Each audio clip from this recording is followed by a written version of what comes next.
perihal permasalahan mobil yang selama ini simpang siur. Biar suamiku aja yang ngomong ya, aku takutnya salah menyebutkan atau gimana. Monggo, Bapak Arman. Jadi makasih untuk rekan-rekan media yang sudah hadir.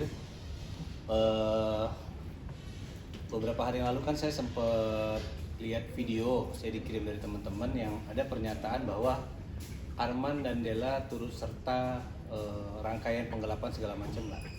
Nah, kata-kata ini yang membuat saya dan istri merasa dirugikan karena yang bicarakan seorang purnawirawan jenderal polisi yang artinya bahasa dan kata-katanya mungkin cukup didengar oleh masyarakat.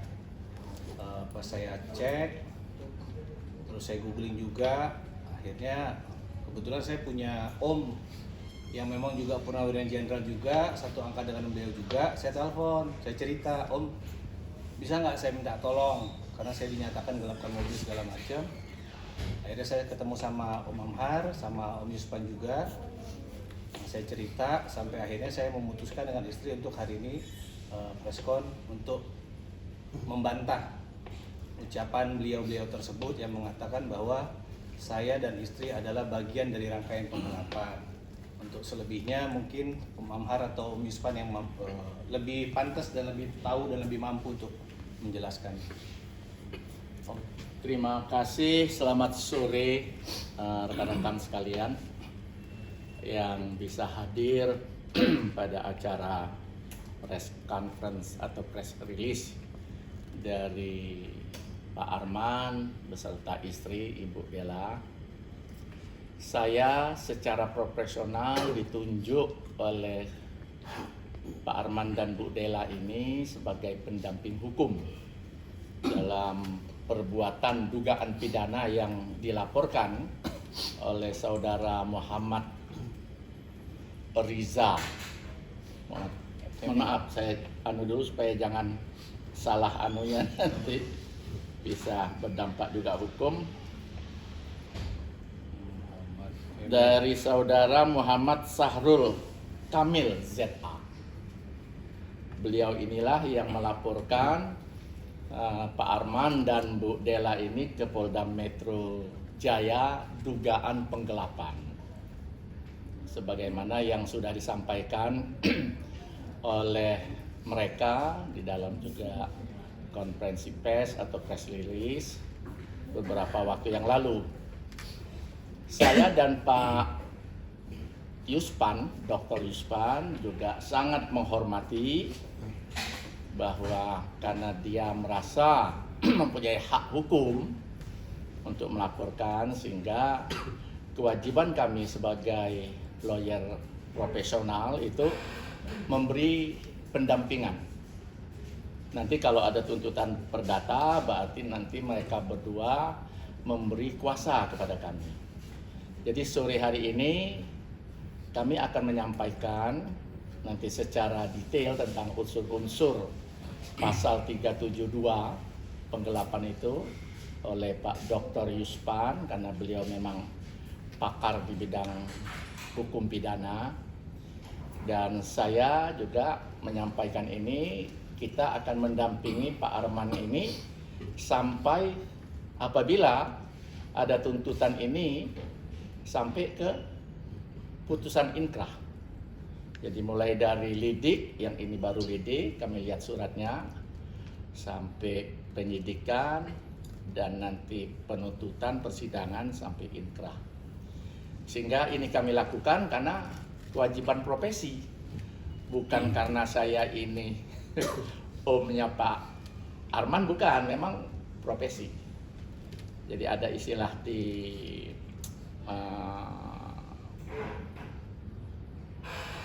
pengacara itu disebut dengan profesium nobilum. Jadi profesi yang dianggap oleh masyarakat dunia ini profesi yang terhormat, ya kami juga harus melakukan itu secara terhormat.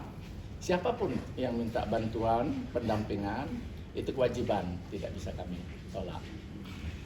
Rekan-rekan sekalian, di dalam masalah hukum ini memang semua orang bisa berpendapat. Makanya ada adagium mengatakan bahwa 4 orang ahli hukum kalau berbicara, maka nanti yang keluar kesimpulannya itu adalah bisa 5, 6 atau 7. Jadi memang hak mereka untuk melakukan itu. Tapi ini nanti pembuktiannya pada saat di pengadilan. Sehingga kami juga berharap bisa nanti Polda Metro segera melakukan penyelidikan dan menaikkan ini ke penyidikan apabila unsur-unsurnya terpenuhi, sehingga kami juga bisa mengambil langkah-langkah hukum untuk mendampingi klien kami ini. Saya kira itu yang perlu saya sampaikan untuk sore hari ini, dan kami serahkan Pak Dr. Yuspan untuk mungkin berbicara tentang masalah yang dituduhkan oleh Pak Muhammad Riza tadi. Assalamualaikum warahmatullahi wabarakatuh. Waalaikumsalam.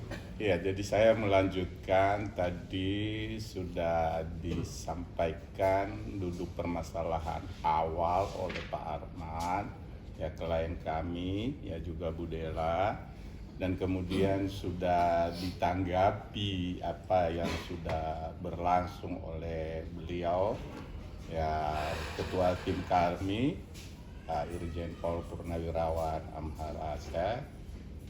Dan saya ingin menambahkan dengan posisi klien kami yang dilaporkan ini diduga sebagai pelaku penggelapan atas peristiwa yang telah disampaikan oleh Pak Arman, yang awalnya ya ada kesepakatan untuk kegiatan umroh dengan yang menyerahkan mobil ini ke Pak Arman.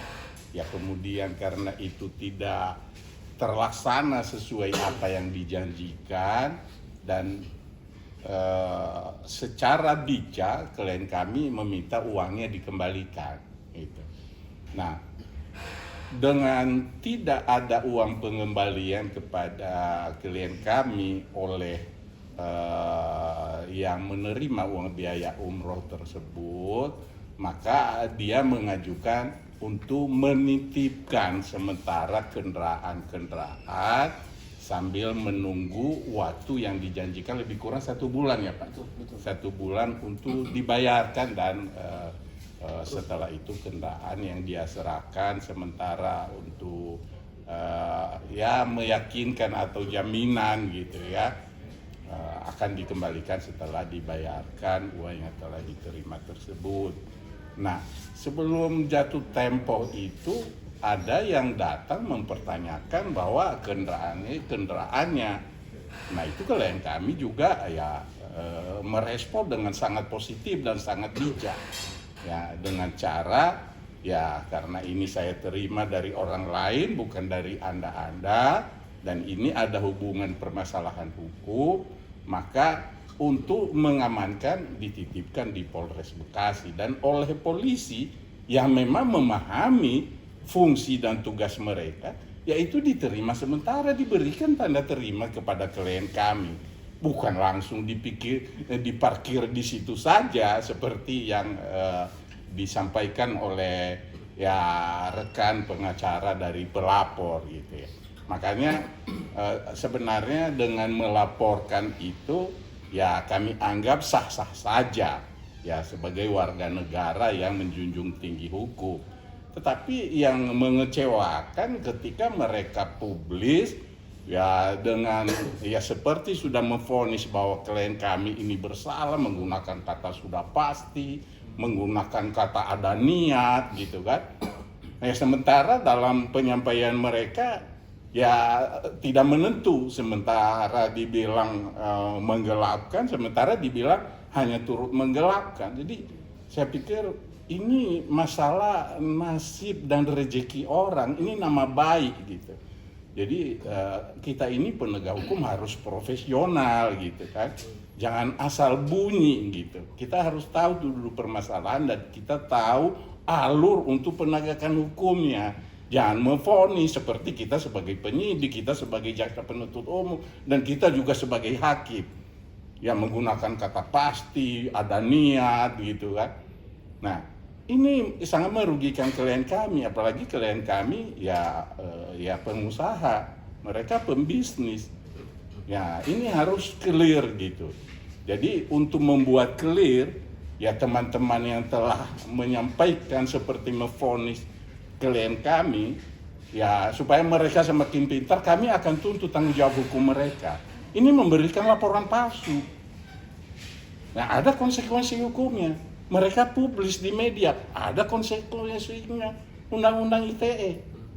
Jadi untuk kedepannya ya saya berharap ya terutama ya pihak pelapor ini ya profesional lah dalam bermedsos, profesional lah dalam menuntut haknya. Ya termasuk ya lebih banyak berharap saya kepada ya penasihat hukumnya ya, karena kita ini ya pengacara, tugas kita adalah meluruskan penegakan hukum kepada klien kita.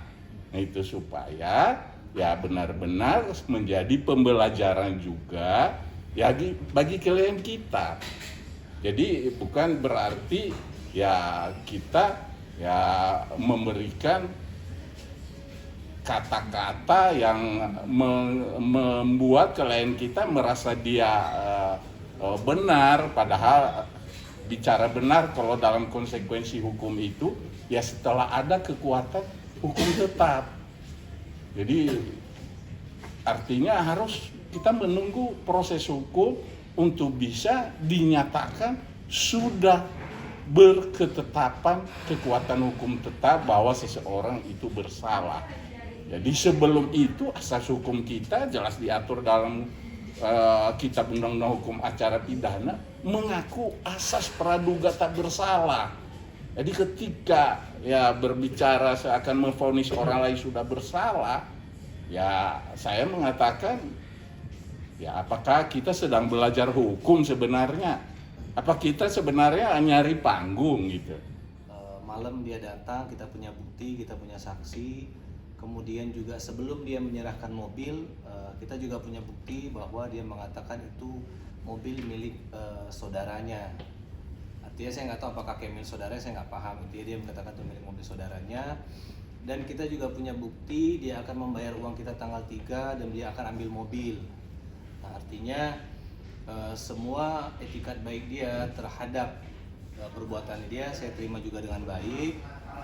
Tapi pada kenyataannya tanggal 3 janji dia mengembalikan uang tidak terlaksana. Akhirnya muncullah Kemil yang ingin mengambil mobil secara langsung, sedangkan Aca yang menyerahkan kepada saya tidak ada konfirmasi keterkaitan mobil ini, apakah memang harus saya serahkan kepada Kemil atau harus Aca yang mengambil, itu nggak ada informasi lebih lanjut. Kemudian saya menunggu isi somasi tersebut. Ternyata isi somasi tersebut lebih memojokkan saya dan istri. Akhirnya saya mengambil sikap untuk menyerahkan mobil tersebut kepada polisi sebagai barang bukti, karena saya beranggapan pada saat itu mobil tersebut adalah alat untuk Aca meyakinkan saya bahwa ini milik mobil saudaranya padahal bukan. Kemudian dia menjadikan mobil itu juga agar saya yakin bahwa ada etikat baik dari dia untuk menyelesaikan. Kurang lebih seperti itu. Kerugian kita juga sama, lebih jauh.